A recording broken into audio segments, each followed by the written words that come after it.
the modern ideas you're supposed to accept yourself. I think that's an insane idea, by the way. Really, I think I can't think of a more nihilistic idea than that you're already okay. It's like, no, you're not, and the reason you're not is because you could be way more than you are. And so what do you want to be? You want to be okay as you are, or do you want to strive towards what's better? Human beings are insufficient in and of themselves and need the movement upward. And so they need to conceptualize something like the highest good, and then to strive for that. You should love and feel good about the person you are now, and that's actually a dubious proposition for a variety of reasons. One is whatever yourself is not only what you are yourself, is also what you could become, and so to love yourself properly is not only to love what you are, who you are, whatever that means, but to love who you could become. Now, one of the things I've observed is that it's very demoralizing for the typical young person who's miserable and maladjusted psychologically and socially.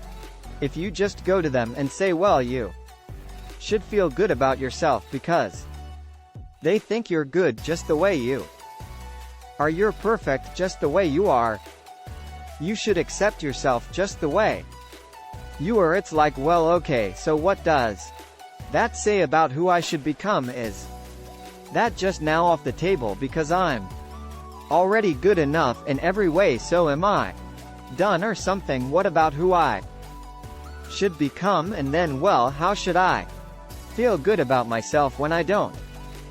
Because I'm not getting along with myself. I'm anxious and hopeless and nihilistic and depressed, and I'm not getting along with other people. So how is it that that's all somehow something I should feel good about without being deluded? And these are complicated questions because you don't want to beat yourself with a stick, which might be the opposite of that. So I'll feel bad about yourself. It's like, no, be judicious and merciful with yourself and think that you need to accept yourself in some way, the way a mother accepts a child. But the maternal spirit is not the only spirit that governs the love that a child requires properly. You have the paternal spirit of encouragement as well, which is, well, we need to shelter and protect you and to provide for your security the way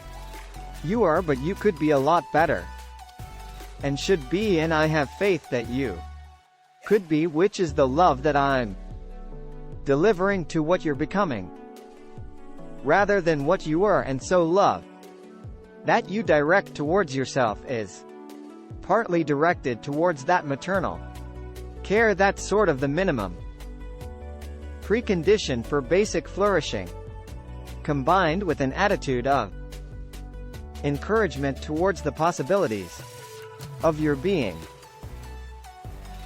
So that's a much more sophisticated responsibility. So-called self-love, partly because it's the kind of love that envisions you as something that unfolds across time, and it's a much richer conception because it also implies that there's a responsible adventure to your life. You're not all you could be, and there's pain in that, and there's the necessity for a certain amount of judgment about that, and even a certain amount of exclusion, because what you are that is insufficient in some sense should be not be allowed to propagate further. But if it's conjoined with encouragement, it's like, yeah, you're in a rough situation there, kiddo, but you know, here's some things about you that are virtuous and good, and they're pretty powerful actually, and if you just made those more manifest, you could dispense with a lot of this immaturity and misery, and you could expand yourself out into life physically and psychologically, and you could start walking this pathway that makes things better. And the thing is, That as soon as you start walking the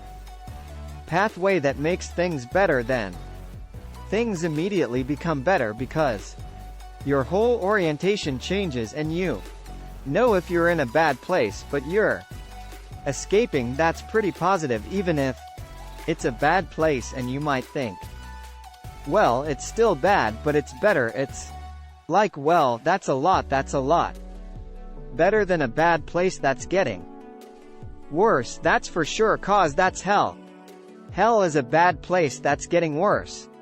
That's for sure. And so if you take the bad place and it's getting better, well, it's already not hell, that's a start. And so this notion of love, we've confused this with the maternal instinct for an infant. It's like, because an infant under 6 months is like, well, of course your attitude towards an infant is you're exactly okay the way you are, but that's not what you do to any child that's older than 6 months. You start laying down some criteria for becoming, for improvement, and some of that improvement, because we can define it well, there's nothing more perfect than a child than a baby. It's like, yeah, but that's not true. If the baby's 14 years old, right, it's true if the baby's 6 months old and actually a baby, but by 9 months, well, the child is going to be start to interact socially, and now there's some principles that the child has to learn to abide by so that social interaction is optimized. Love. You want to take the infant who's entirely dependent and turn them into something that's autonomous, and then socially integrated, and then socially integrated in a manner that's moving them towards individual responsibility. And the love is not only love that's devoted to what they are at any point, which is that encompassing maternal love, say, but the love that says, yeah, kid, you know, we're pretty happy you're around, but then the new you is going to even be better, and that's encouragement. And that's part of love, it's half of love, that's for sure, and you want to direct that to yourself as well. It's like you don't want to judge who you are so harshly that you just destroy yourself and everything is cast into the pit. You want to take a look at yourself and say, look, you know, you're a person among persons, and you have intrinsic worth, and you have your flaws, your sins, your domain of ignorance and inadequacy, but that doesn't mean that you're entirely worthless. Because of that, you have a base level value that's intrinsic worth. Let's say that's reflective of the fact that you're made in the divine image. In the most fundamental sense, you have intrinsic worth, and that's due a certain degree of baseline love. Becoming. But there's the becoming problem. It's like, well, especially when you're young, most of you is still in the becoming phase, and so why wouldn't encouragement be the hallmark of love? It's like, get the hell up, get your act together, adopt some responsibility, put your life together, develop a vision, expand yourself beyond the narrow confines that are causing your misery. And we think you can do it, you could do it, you shouldn't do it, the world would be better off if you did it, you'd be doing better if you did it, everything would work out better. Why would we not work to make everything work out better? And you're the person who could do it, and you tell young people that, and they think, oh, no one ever told me that before in that way, and they think, well, maybe I should get my act together, and then they go out and try to get their art together, then they think, well, turned out that worked, and I'm less miserable, I could try doing it a little bit on a broader scale, man. Try it out, and they think, wow, people seem a lot happier with me, I have more friends, and I'm more popular, and I'm a little more physically attractive. because I'm standing up a little bit straighter, and then away they go and unfold. Man, be a force for good in the world. And that'll be the adventure of your life.